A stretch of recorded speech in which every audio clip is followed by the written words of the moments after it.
kasama ko si Atty. Ferdinand Topacio, yung idol ko. Siya na, katabi ko. Kasama ko din si Atty. Rolex Supico at lahat po ng mga concerned lawyers. Mag-file po tayo ngayon ng petition for indirect contempt against Congressman Percival Sindania. Second, Professor Richard Hidarian at yung best friend, yung best friend si Atty. Topacio, si Secretary Larry Gadon. Yes! Larry Gadon! Aso ulun! Larry Gadon! Aso ulun! Sila nagsabi nun ha, hindi ako. Ang gawas po natin, for example, kay Percival Sindania, sinabihan niya Supreme Court na Supreme Counselor ng mga corrupt ng mga opisyales. Second, itong si Richard Hidarian, nag-post sa Facebook and sa Twitter niya na lahat daw ng mga justices ng Supreme Court appointee ng mga Duterte, therefore hindi independent ang Supreme Court. Bilang abogado, as an officer of the court, we have the obligation to defend the integrity and the independence of the highest court of the land. Yes! Yes! Bakit? Kasi kung wala ng credibility ang Supreme Court, wala ng matirang justisya sa Pilipinas. That's why, as lawyers and as a Filipino, we have the obligation to defend the independence and the impartiality of the Philippine Supreme Court. Yun ang gagawin po natin ngayon. After this, pupunta na ako sa loob, mag-file na po tayo ng petition to declare those three individuals for indirect contempt. Thank you. Ang question, pagbalik na, kimalate man sa filing. Okay. Filing mo na, filing. Sila, ito yung Atty. Mark, yung kopya mo. Tapusin ang pananahimik ng silent majority. Ang mga nagari-arian ng mga minority bully, kagaya ng mga hilaw na komunista na akbayan, yung grupong pinanggalingan ko na mga pinupunduan ni Marcos at Romualdez, ang Communist Urban Operatives ng Makabayan Bloc, at ang mga alipores na mga magnanakaw na congressman ni Martin Romualdez. Lahat sila ay ayaw kilalanin ang hatol at pagdesisyon ng Korte Suprema. Marapat lamang po na magsalita ang taong bayan, sapagkat sa ating demokrasya, ang pag-iral at pangingibabaw ng batas ay higit pa po sa ambisyon ng mga swapang na politiko na gustong magari-arian sa ating bayan. Kaya ngayong araw na ito, ang panawagan ng sambayanang Pilipino, Korte Suprema, ipaglaban! Korte Suprema, ipaglaban! Rule of law, ipaglaban! Malinaw po na ang boses ng sambayanang Pilipino ay hindi pwedeng i-hostage ng mga bully minority na ito, na alam natin ang kanilang layunin ay ambisyon politikal at hindi ang pananagutan sa gobyerno. Kung mayroong dapat managot, ay dapat sinabi ni Marcos na ang mananagot sa flood control, isama niya ang sarili niya at ang mga audience niyang buhaya na pumapalakpak ng mga magnanakaw ng flood control project. Si Adong Paglinawan, si Maestro Adong Paglinawan po ay magsasalita hinggil dito. Isa po ito sa bumuo ng pinakaunang grupo na Marcos alis dyan at mamamayan ayaw sa digmaan. Yes. Magandang umaga po sa inyong lahat. Magandang umaga po. Narito tayo ngayon sa kataas-taasang hukuman ng ating Republika ng Pilipinas. Pero nung patawag po ako ng TRICOM sa Kamara, tinanong ako ni Congressman Abante, Mr. Paglinawan, are you a lawyer? Ang sagot ko po, hindi po ako lawyer. Mr. Paglinawan, sabi ni Congressman Abante, kung hindi ka abogado, bakit marami kang nalalaman tungkol sa isyong ito?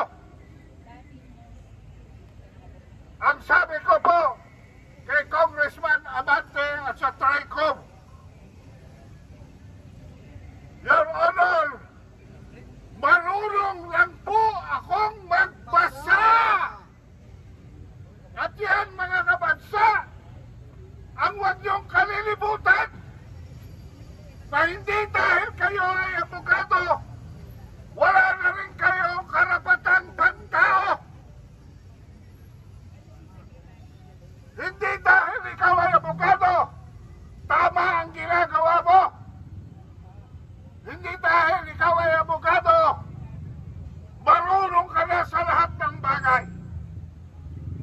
Bakit dito sa simple na issue, maraming abogado, mga dating mataas na hurado ng Supreme Court, ang mukhang mali ang pananaw ukol sa batas?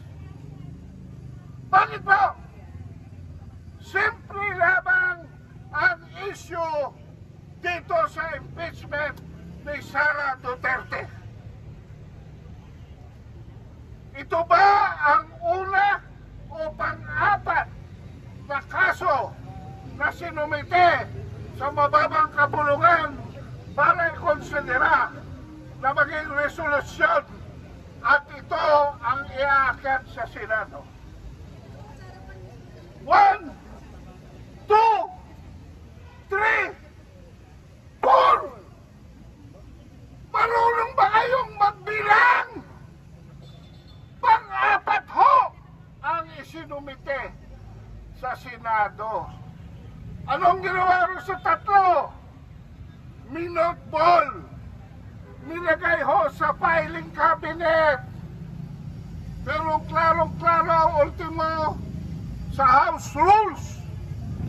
The first, a verified complaint must be submitted.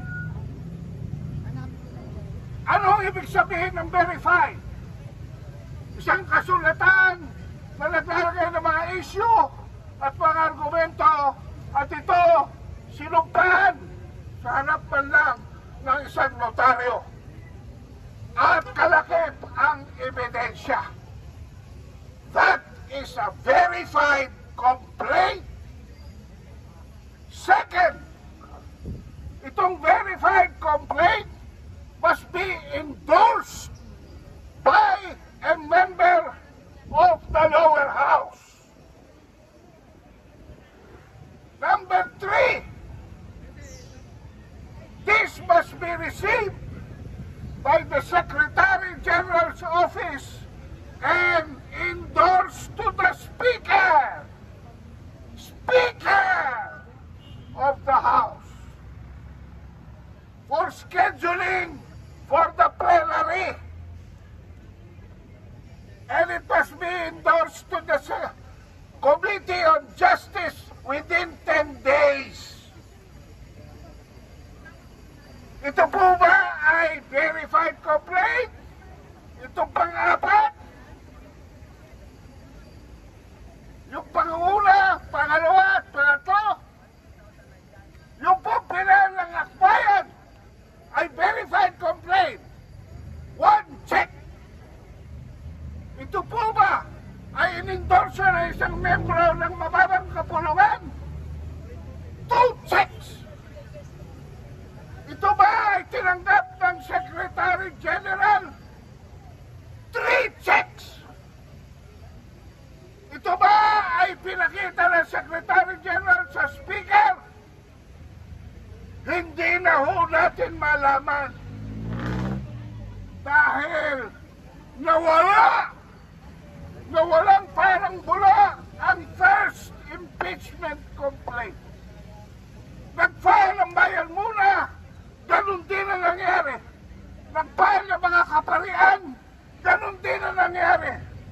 Tapos, matapos ang ilang buwan, magic! May pang-apat! At ang bawat pirma, ang mahal, ang halaga sa taxpayers ng Pilipinas. Di umano, 150 milyones na mga proyekto. At yan hindi akin. Yan ay kay Toby Tiangco. Siya nagsbunyag niyan. So, tinanggap ba? Initiated ba yung unang reklamo? Of course! Marunong ba kayong magbasa? Marunong ba kayong magbilang? Alam po ninyo, ultimong Diyos, makikilala ng kanyang nilalang sa pamamagitan lamang ng pagbabasa.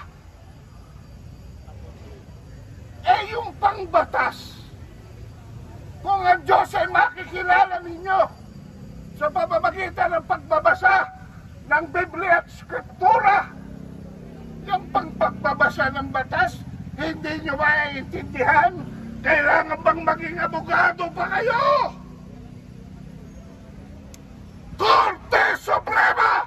Ipaglaban! Korte Suprema! Ipaglaban! Rule of law! Ipaglaban! Laring ka doon! Asungol! Kayo nagsabi niyan, ha? Maraming salamat po. Maraming salamat kay Ka-Adolfo.